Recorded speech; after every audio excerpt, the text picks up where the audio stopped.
mentored young people who, when they are ready to go to college, all of a sudden they realize they have to take these remedial courses, and it adds on that time. And for young people that are already living in poverty and young people that are already working to support themselves and their families, that time, that extra semester or two it's like the difference between, like college happening at all or not at all. And so I think, being able to look at things like Common Core, how do we make sure young people are more prepared? How do we make sure that young people are not not having to take these remedial courses so they can finish school sooner? Common Core is a set of high-quality academic standards in mathematics and English language arts, also known as literacy. These learning goals outline what a student should know and be able to do at the end of each grade.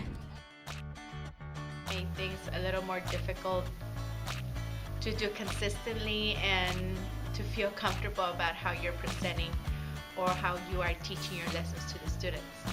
I like the freedom that I have now as far as choosing literature and nonfiction text to use with the students, but I do miss the fluidity and the consistency that I had prior to Common Core.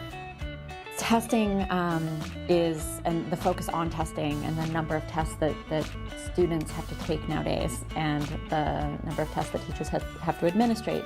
Huge controversy surrounding that, of course.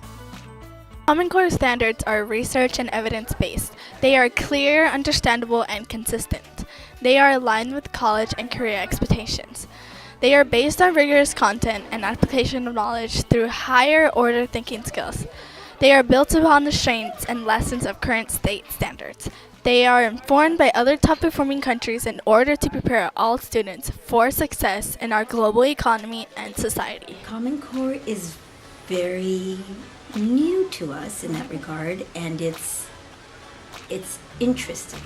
And the reason why I say it's interesting is because it's a whole new component for teaching styles for Long Beach Unified. And especially in a classroom that's a dual language classroom where we're accountable for two separate languages, English as well as Spanish. So now we are teaching not only that component, but we're now integrating Common Core. Not all states have adopted the Common Core standards. For example, Alaska, Texas, Nebraska, and Virginia are some of the states that have not adopted the Common Core standards. Minneapolis is a state that adopted the standards but only in one subject, and Indianapolis reversed its adoption of the standards. I think many of us are unsure of the direction of Common Core. It is still new as far as me implementing it. This is the first full implementation year. So in the beginning, we were trying to follow it exactly as it is, so we can see what it's really like.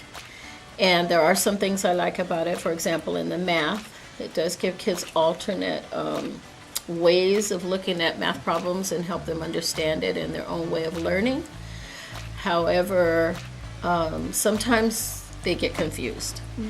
Well, what I know about the Common Core standards is that it is a set of shared goals.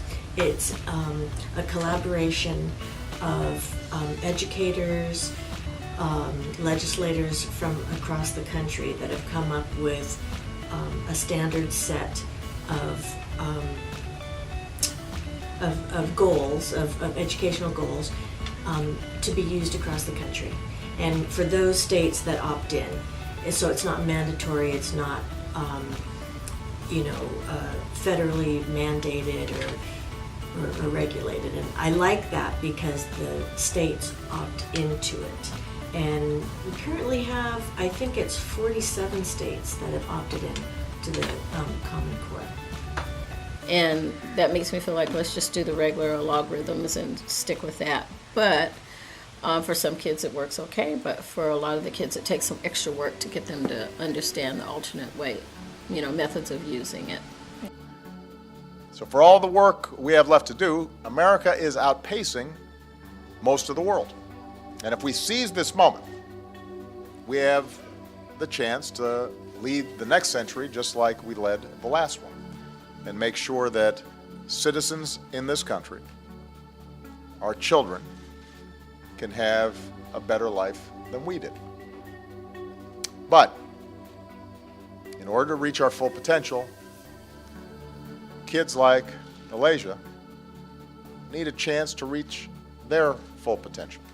Because what makes America exceptional isn't just the size of our economy or our influence around the globe. That is a byproduct of a more fundamental fact about America: the promise we make to our children. The idea that no matter who they are, what they look like, where they start, how much their parents earn, they can make it if they try. It's the essential promise of America that where you start should not and will not determine how far you can go. And we're here today because it's never too early in a child's life to begin delivering on that promise.